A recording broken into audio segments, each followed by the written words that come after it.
This program is copyrighted 2022. All rights are reserved.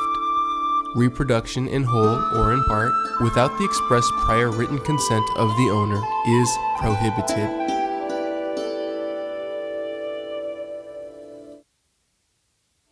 Hi, thank you. Welcome to this month's Ask Your Ed Doctor. It's June 19th, 2020. My name's Andrew Murray. My name's Sarah Johannesson Murray. Welcome.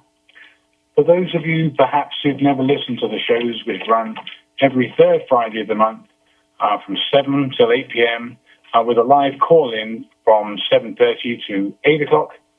With callers calling about questions related or unrelated to the subject.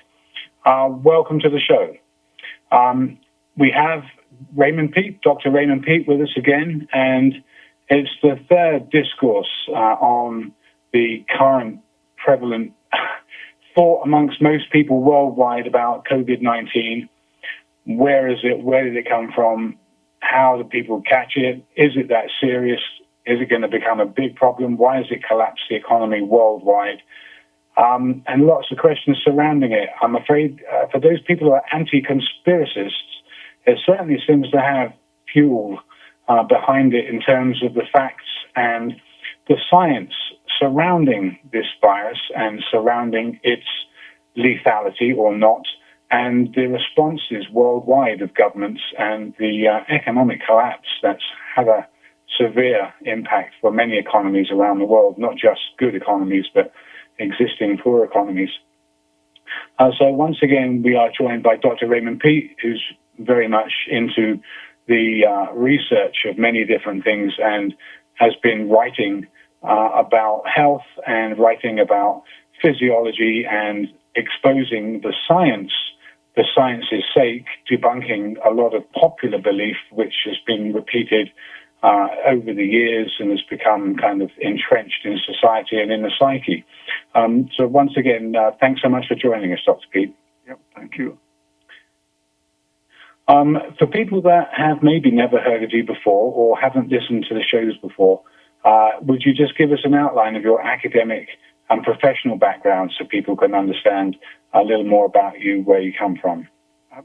After studying humanities and teaching various things, I went back to graduate school in biology, specializing in physiology, in particular reproductive physiology in aging, and I got my PhD with a thesis on that topic in 1972, and have been continuing to study related things, how the nervous system and endocrine system interact, and related to what the immune system is, and essentially, I don't think there is an immune system in the way we've been taught, based on the simple 1908 version that got into the textbooks,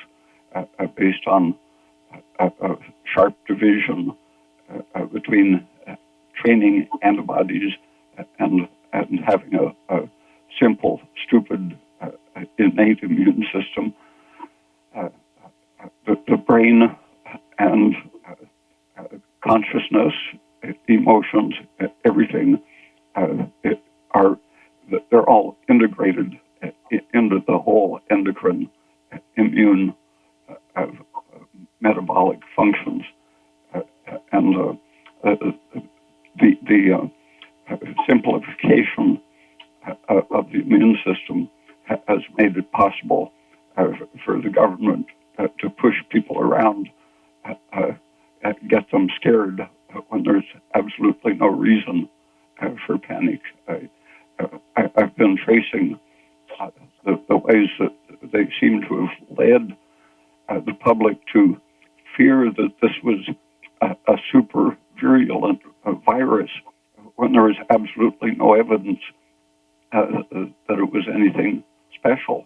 Coronaviruses traditionally were associated with the common cold, but lab manipulations have been going on since the late 60s, and weaponization, which was stopped by Nixon in 1969, was resumed under the disguise of creating weaponized viruses so that we could create a vaccine to treat the disease in case someone attacked us with a weaponized virus. So exactly the same weaponization has continued ever since Nixon canceled the project.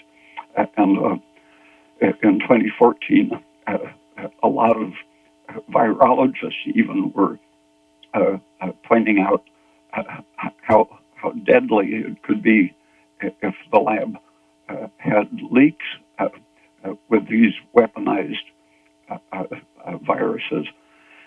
And so there was a moratorium put on continuing gain-of-function research in late 2014, and immediately the research was transported to Wuhan.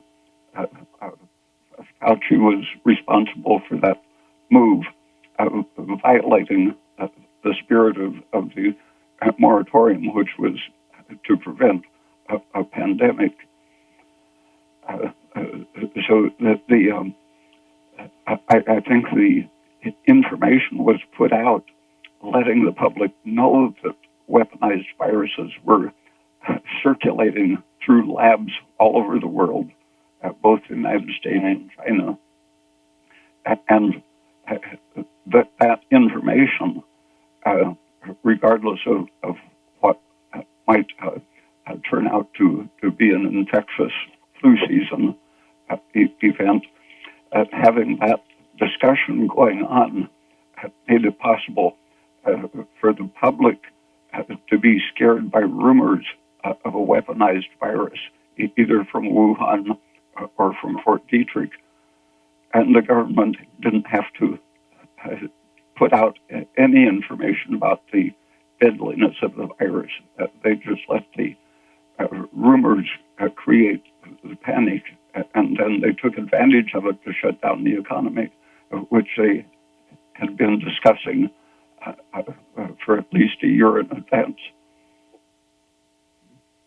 I mean, don't get me wrong, and I'm certainly aware that not everything is as it seems, and having a background in herbal medicine and knowing that there are alternatives available has always been part of my personality to seek these things out rather than just taking it point blank that this is the only thing that you do for a given illness.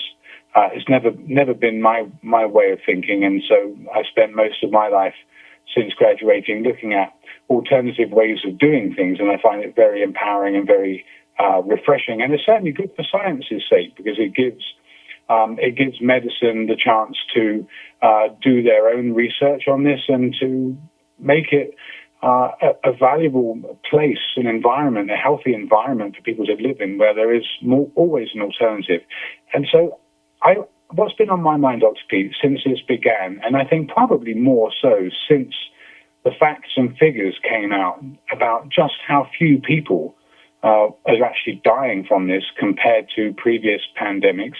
And as more information has come out from German surgeons and German doctors doing research, doctors in this country who are blowing the whistle on various things that are happening in hospitals and the economic gains of hospitals to put people on ventilators has brought to light some of the news reported about how people are dying because they're ventilated when they shouldn't be ventilated, and how the CARES Act brought in funding for this to happen in terms of free money, and so the hospitals had a kind of a priority to do this in terms of capitalization and the cover-up of people in hospital that weren't actually corona positive, that were called corona positive and mixed with known corona patients.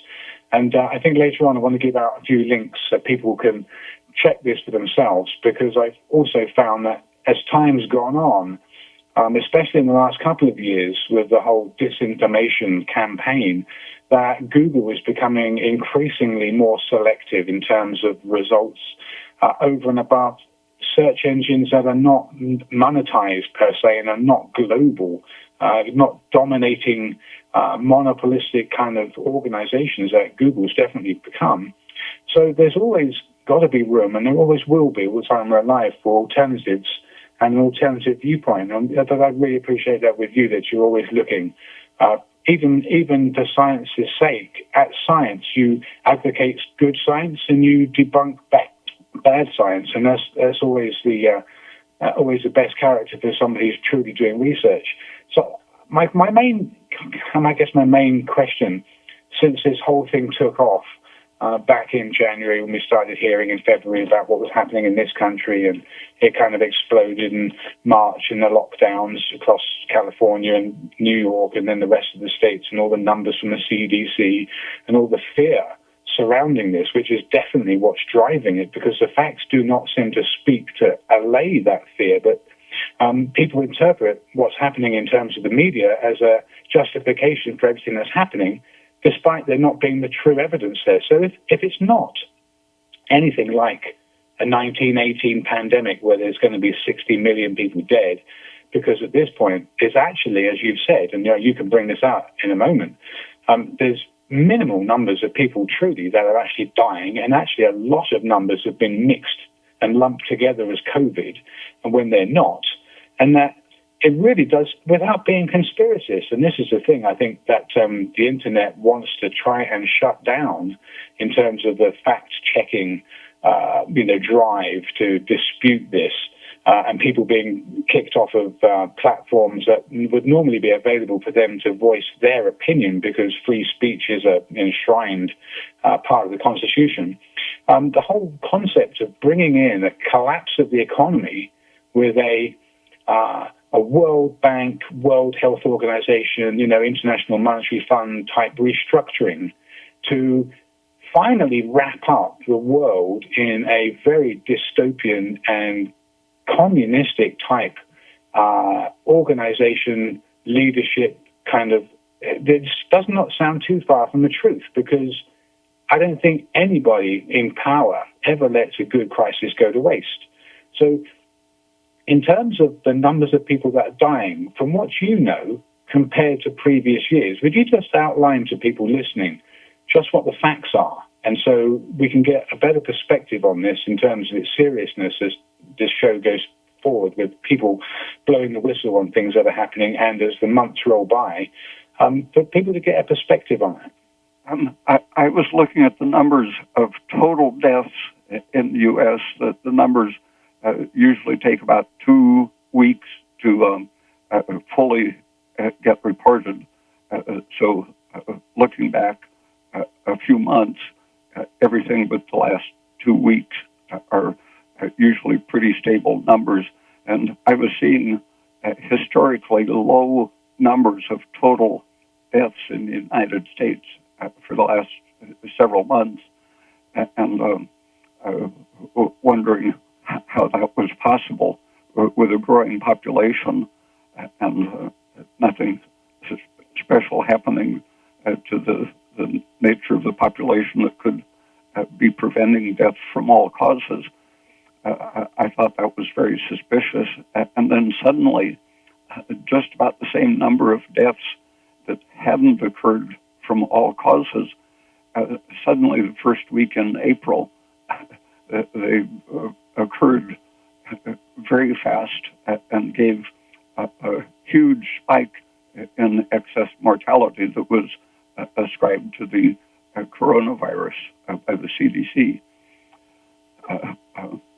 And those were also when the large amount of coronavirus deaths were being reported. In the month, like on April 17th, we had 2,638 deaths recorded as coronavirus deaths. So the largest number of deaths were mostly in April. And this is worldometers.info, which is freely accessible on the internet. And so you're saying those are the excess deaths? People individually have reported that their superiors in hospitals are ordering that the deaths or the sickness be put down as COVID, where, for example, there's a video by Erin Olszewski. You can find it on the internet. She had her cell phone, made pictures of the records of people coming in, being tested twice, and found negative for the coronavirus, and then written down as confirmed positive, contrary to the tests. And she shortly after that resigned in frustration because she reported basically evidence that they were doing this, putting people without any deadly sickness coming into this public hospital, basically poor people. The government was paying the base rate of $13,000 for respiratory disease just to be admitted, plus $6,000 extra by the CARES Act, the Free Money Act passed just for this pandemic. But that wasn't enough. The hospital would receive $48,000 total under this act if they put them on a ventilator. And the nurse said that these people who weren't seriously sick mostly were just scared because they were having a respiratory sickness during what was said to be a dangerous pandemic. But every one of them put on the ventilator died, except one man who happened to be a drug addict who was insensitive to the drugs they knocked the people out with, so they wouldn't respond to the tube down their breathing system. And he woke up from under the anesthetic and pulled the tube out. He was the only one of her patients who survived. Let me, Dr. Peat, sorry to interrupt you, but let me just let people know, because I only discovered this just a short time ago. For people that want to go and check this out, it's a little bit like the German Wolfgang Wodarg, who's saying the whole thing is ridiculous because the numbers just do not add up. A respected German doctor. There's been quite a few whistleblowers here. I mentioned last month the show that outlined the physician who was basically in tears at the amount of people dying on ventilators, saying that the recommendations from the CDC were killing people and no one was changing anything when you just had to look and you could see that patients weren't doing well, but yet nothing had been changed in terms of protocol.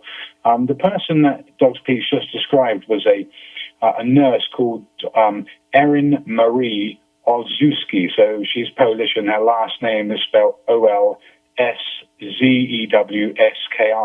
So Erin Olszewski. And if you just type that in YouTube and you go to Perspectives on the Pandemic, she's basically an undercover whistleblower with a camera who's recording patient admittance charges, test results showing negative people that are then put in the same wards as positive people who later become positive, and everybody's getting ventilated, and it's another total disaster.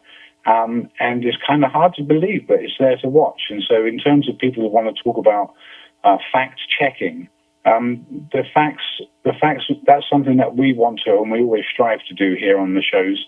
A lot of the things that we say might seem very controversial, but go check the facts. So Dr. Peat, I was asking again about the numbers of people that have died. And I guess before I carry on with this, just let people know that this is Ask Your Herb Doctor on KMUD Garberville, 91.1 FM. From 7:30 till the end of the show, you're invited to call in. The number is 707-923-3911 or 1-800-KMUD-RAD.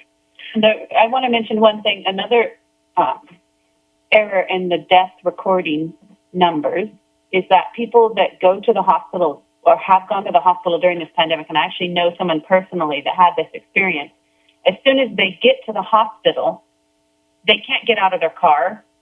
The nurse comes up to them and gives them a test for coronavirus. They're under coronavirus investigation, and they can't be admitted to the hospital until they clear as negative for coronavirus. If they test positive for coronavirus, obviously they get admitted to a different sector. But I know of two people that went there for separate conditions not related to respiratory disease. And if those people they were sent home, if they would have been sent home and died, they would have been counted as a coronavirus death because they were under COVID-19 Suspicion. investigation. So that's another error in the numbers if those people actually died. And you would say, Dr. Peat, that the numbers are actually seasonally low. The total mortality was mysteriously low until April. But even with those figures, aren't the numbers that we're looking at and seeing not what you would expect from a massively virulent and fatal, and extremely... Not at all. Well, Someone with patience to sort through the confusing way the CDC has begun putting out the numbers that they calculated from the figures they could find on the CDC and saw that their numbers corresponded very closely to the numbers found by the three Stanford professors in March, who said that it was in the vicinity of 1/4 of 1% mortality, not very different from ordinary flu. Right. And that was back in March and April. But that doesn't, what matters is what the media is telling people, because this research can be done. And like you said, Dr. Peat, as well, you went on the CDC website and you calculated the figures and the total deaths. That means people who died from anything in the U.S. during the months of January, February, March were actually surprisingly low. That stuff needs to be reported to the media. The media needs to be saying that stuff, but they're not. They're reporting a second wave and all this fear-mongering because they obviously have an agenda. You just have to follow the money. A guy who normally writes politically extremist columns did that same counting. Joe Hoft was his name, and reported just about what I said.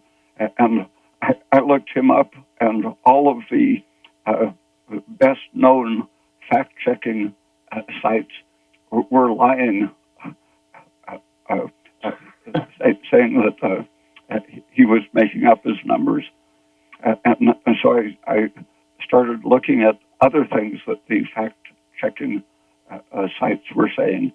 And they, like the mass media, were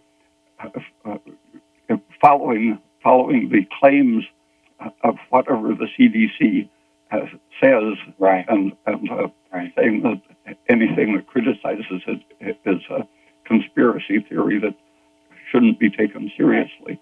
But looking at the top medical magazines, I noticed in, I think it was mid-March, Lancet had an article by three Swiss lung specialists warning people not to do what the Chinese had found protective, not to give them angiotensin receptor blockers, because they said the angiotensin, the ACE2, angiotensin converting enzyme number 2, was the receptor. And if you increase that receptor, which the blockers do, they were saying you would make yourself more susceptible to infection. But they were exactly contradicting several studies by Chinese and others that, in fact, the blockers were curative. And the whole nature of the sickness, when it actually occurs, it isn't a lung disease. It's a systemic inflammatory disease. You've heard it as a cytokine storm, and the virus doesn't discriminate. It can infect the intestine as well as the respiratory system. And when the intestine gets infected and inflamed, that is the common basis of a cytokine storm. And two doctors very early were agreeing with the basic Chinese studies that it isn't primarily a lung impairment caused by the virus. It's a systemic inflammation resembling altitude sickness. And the treatments for altitude sickness are anti-inflammatory and happen to be therapeutic along with the angiotensin receptor blockers. Everything anti-inflammatory is therapeutic, but the leading journals have been directing the public and doctors away from the proven therapeutic things. And just if you look up Lancet scandal more recently. Lancet scandal, did you say? Yeah, Lancet scandal. Okay. Yeah, you'll find that a study supposedly based on a huge amount of data said that hydroxychloroquine was killing vast numbers of people based on data from 100,000 patients from all around the world. A Harvard professor was the lead author, but it turned out that the data was made up out of thin air, and the company responsible for the data refuses to let anyone audit their computer to see where the numbers came from. And the editor of Lancet is saying that the peer review system didn't fail. They can't deal with fraud. But basically, they publish something that is politically popular with them. They publish according to the results they like and don't look critically at impossible statistics or likely fraud. Is that because they want to sell the vaccine? Basically, yeah. They don't want treatable sickness. If you can cure it overnight with aspirin and losartan and carbonic anhydrase inhibitors and calcium channel blockers, so-called, those are all available cheap drugs, and they happen to work. And hydroxychloroquine, which is basically harmless, but not quite as effective as the others. It helps a little bit, so it's nothing to be discouraged. It's having good results in some studies, just not as powerful results as the anti-inflammatories. Well, at least the White House press secretary keeps mentioning that it's now treatable when she's asked by the press. She doesn't just mention vaccines, which haven't been developed obviously yet, working on it, but she does mention that coronavirus is treatable. And that's hopeful. Hopefully mass media will publicize that. I don't think so, but anyway. So you're listening to Ask Europe, Dr. Kami DeGalvo, 91.1 FM from 7:30 now until the end of the show at 8 o'clock. You're invited to call in with any questions. Dr. Raymond Peat is our guest speaker today, and we are discussing the ongoing coronavirus myths and facts and the way through this. So the number, if you live in the area or if you don't live in the area, 1-800-KMUD-RAD or 707-923-3911. So, Dr. Peat, that begs a question. If they introduced the lockdown before there was any information on how serious or not, as we're contesting, the situation was or was, it was at the time, was going to become, etc. If they initiated that lockdown before they even knew how serious it was, doesn't that beg the question that the pumps were primed for this to happen, and that if this is not as bad at all from the figures of people dying, even with bloated figures from people that were not coronavirus positive that are being reported by doctors around the world in hospital ER settings, as well as other evidence from researchers that are looking at the mortality figures and the general dynamics of this epidemic, that the final game, supposedly, I mean, we can get into this as well, but I know we've looked at it and spoken a little in the past about the whole funding of vaccine development and how, Bill Gates's pre-preparation for world epidemics was being set in terms of the stage for viruses that were known or created would have a vaccine available for them for the willing population of the world, which is a very big, large, mass consumer product, just like computers would be very profitable. Doesn't it beg the question that if this thing is not that serious and it's wrecking the economy of the world, I'm not too sure about China's, but that's another subject because I don't know how much information is coming out of China to believe. But if the economies of the world are being destroyed and people are being unemployed and out of work and they are getting desperate, then the only end game seems to me to be some kind of restructuring of society, and I fear that this is a kind of dystopian outlook. And then we have a caller too. That's all become public now. It's no longer an undercover conspiracy theory. The big powers have announced it. For example, May last year, the National Defense Commission on Artificial Intelligence, led by the chairman, Eric Schmidt, former Google chief executive, and this is a Pentagon commission, describing how the economy can be turned very quickly over to an artificial intelligence system, automation, getting rid of small businesses and workers and all of the middle class and unnecessary workers, so that the great corporations can manage things more efficiently through artificial intelligence. That was the program outlined by the Commission on Artificial Intelligence. Yeah, let's take this call away from. What's your question?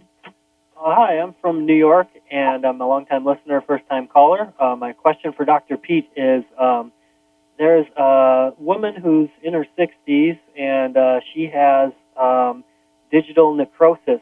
So it's her index finger, it started to get cold. That whole arm started to get numb. And then the tip of the finger died back, and it's died back to just about where the nail bed begins. And I was wondering what kind of things you would recommend. I did give her L-arginine because I thought maybe it was a Raynaud's kind of thing. What would you recommend, I guess, for healing that tissue? I think a thorough measurement of all of her hormones, all of the inflammatory system can cause a vasoconstriction. You'd want to check angiotensin itself and estrogen and the balance of the adrenaline system. But behind that, sorry, I can't hear Dr. Peat on my phone. The most stabilizing factors that lower those inflammatory transmitters are a good high ratio of calcium to phosphate in the diet, and vitamin D, and progesterone and thyroid as things that lower the whole inflammatory, circulatory problem. Would there be anything topically, like you had mentioned in the past, perhaps something like carbon dioxide gas? Yeah, putting your hand in a bag of pure carbon dioxide, it helps it relaxes blood vessels and helps deliver oxygen and anti-inflammatory effect to the local tissues. It penetrates very quickly. And I had heard you say once before that nitric oxide is possibly problematic, but I had heard that the L-arginine increases nitric oxide to dilate the blood vessels and help to get circulation. Carbon dioxide safely dilates them. Okay. And the Nitric oxide is very inflammatory. The carbonic anhydrase inhibitors that can be used systemically. Same thing for altitude sickness. It restores oxygen delivery in a proper way, but with your hand, you can put your bag into pure carbon dioxide, and that's much easier than taking a pill. Great. Thank you so much for taking the call. And we have another caller, too. From the herbal perspective, prickly ash bark and ginger tea helps to dilate peripheral blood vessels. So, Dr. P, let me first ask Michael. Michael, do we have any more callers on the on they the line? just dropped, but somebody else is calling in right now. Okay. All right. We'll take this next caller before we continue with Eric Schmidt's campaign. Here we got the caller. Okay. Okay, caller, you're on the air. Where are you from? What's your question? Portland, Oregon. And so my question is regards with selenium for thyroid. How do you get it? How much do you take? What are signs of a deficiency? Selenium for thyroid. Dr. P, like sources are oysters and shellfish have selenium, mushrooms. And Dr. P, can you talk about the symptoms of selenium deficiency? So any seafood will give you adequate selenium if you eat it once or twice a week, and that's essential for thyroid. Can you expound on any specific deficiencies, or would it just be seen as a low thyroid?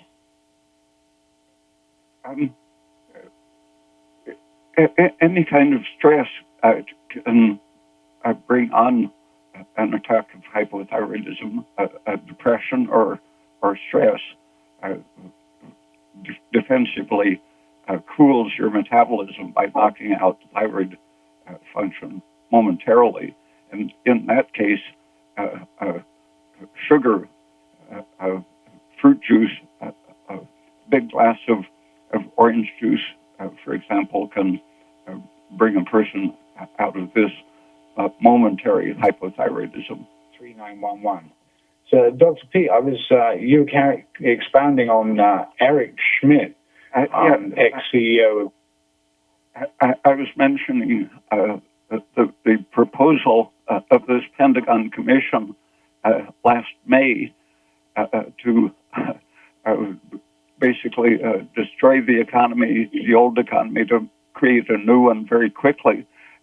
Currently, just a couple of weeks ago, Governor Cuomo of New York invited him, and he appeared with Bill Gates, I hear, at one of their press conferences to take over changing New York's economy in line with what the Commission proposed the previous year to replace ordinary education with remote schooling and to transition into telemedicine rather than direct contact, where people can catch infections from the doctor and so on, and to change the economy towards online businesses rather than real businesses. all What of are they those, going to do about the high unemployment rate but once that happens? that will work into the other part of the plan, which the sponsors, along with Bill Gates, of a meeting last October called the Event 201.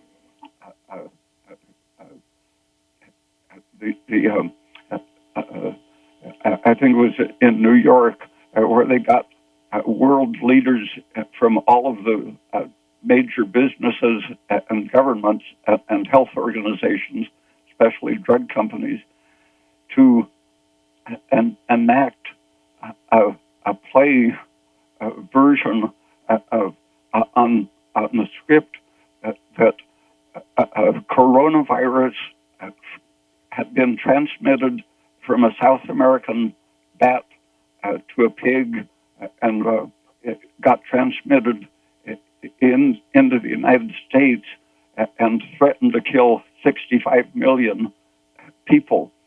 So they were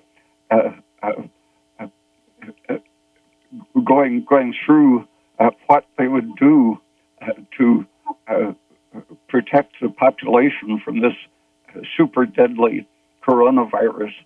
That was acted out. You can find it on the internet, Event 201, in October of last year.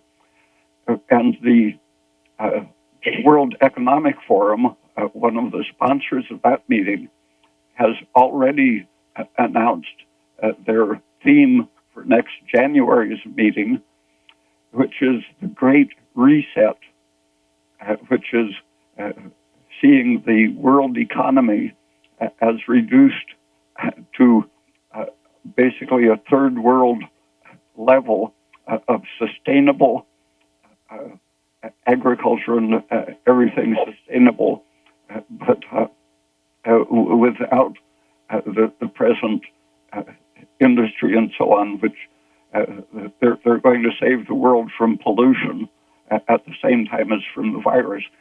They specifically said that the virus is a great addition to the planetary warming, which they were already planning to change the economy to prevent planetary warming, but very conveniently the pandemic let them accelerate it by years. And then, like you said, with Eric Schmidt's proposal to use artificial intelligence and insert that into finances and structuring society, that would seem to give us that dystopian nightmare of George Orwell's 1984 and worse.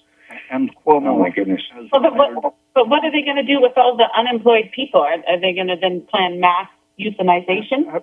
Well, it's been known for a long time that every percent of increased unemployment causes tens of thousands of people to die additionally every year from sickness, suicide, alcoholism, murder, accidents.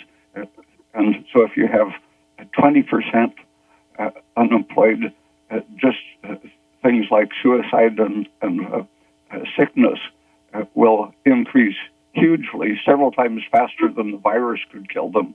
And we have a couple callers. I told them they're going to have to be very quick because we're almost at the end of the show. Yeah, well, let's take this next caller, Michael, and then let's see here. Let's give it 4 minutes to the top of the hour. Let's stop any more incoming, and then I need to let people know how to get hold of Dr. Peat, and want to mention some other products here that people can use if they do get influenza of some type.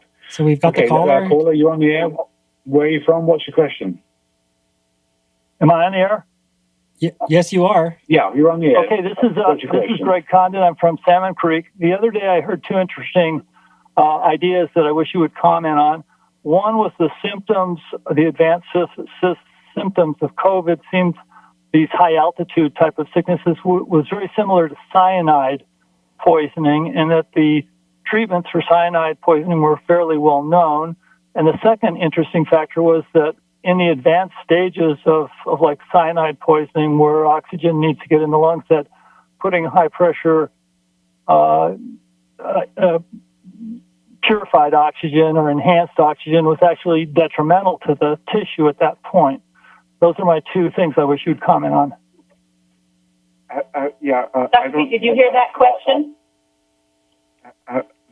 The high purity oxygen is exactly the wrong thing. That's the people who fail to adapt to high altitude and develop the sickness suffer from the same basic inflammatory conditions that the people who contract coronavirus are already suffering from.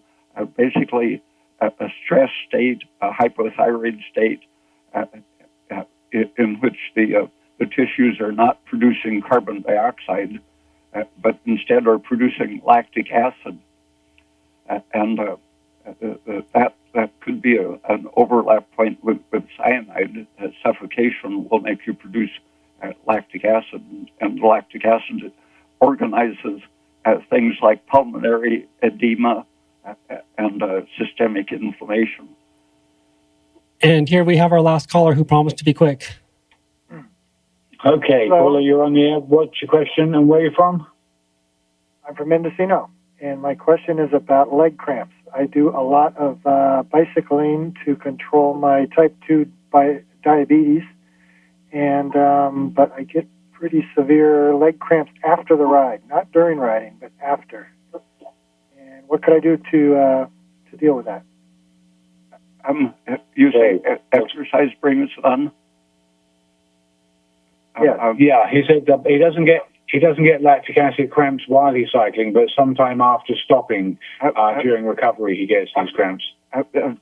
Dehydration, just not having enough blood volume, drinking water or juice or milk or anything to bring up your blood volume quickly.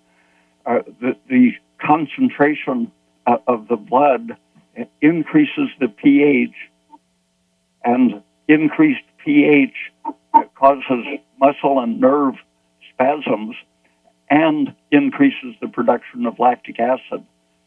So lactic acid is being produced just because you don't have enough blood volume.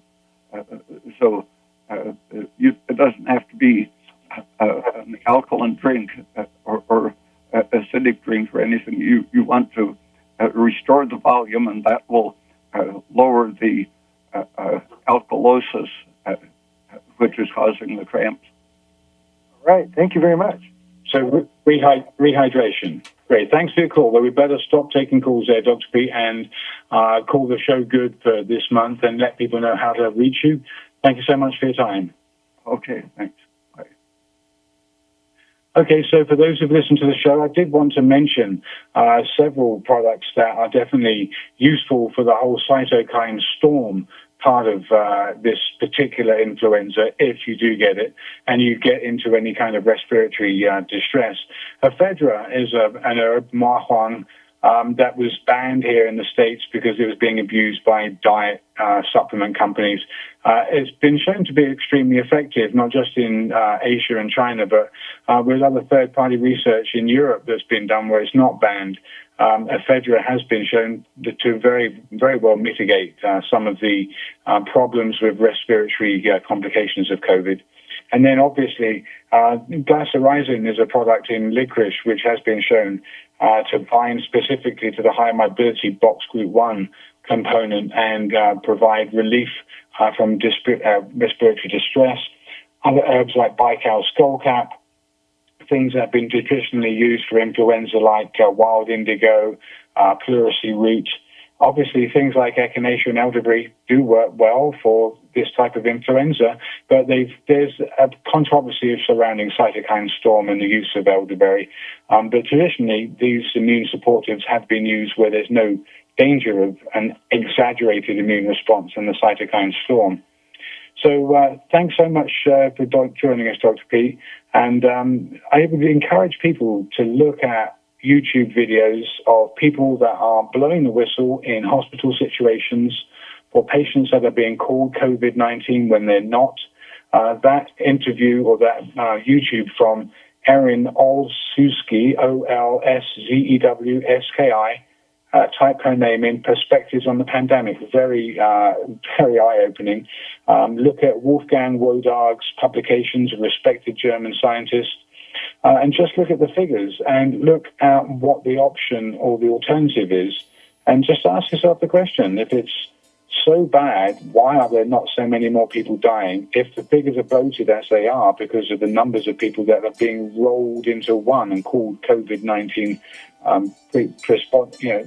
dependent, and then ask yourself the question, where's the money? Well, follow the trail. Until the third Friday of next month, my name's Andrew Murray. My name's Sarah Johannesson Murray. Thank you for joining us. Good night. Good night. This program is copyrighted 2022. All rights are reserved. Reproduction in whole or in part, without the express prior written consent of the owner, is prohibited.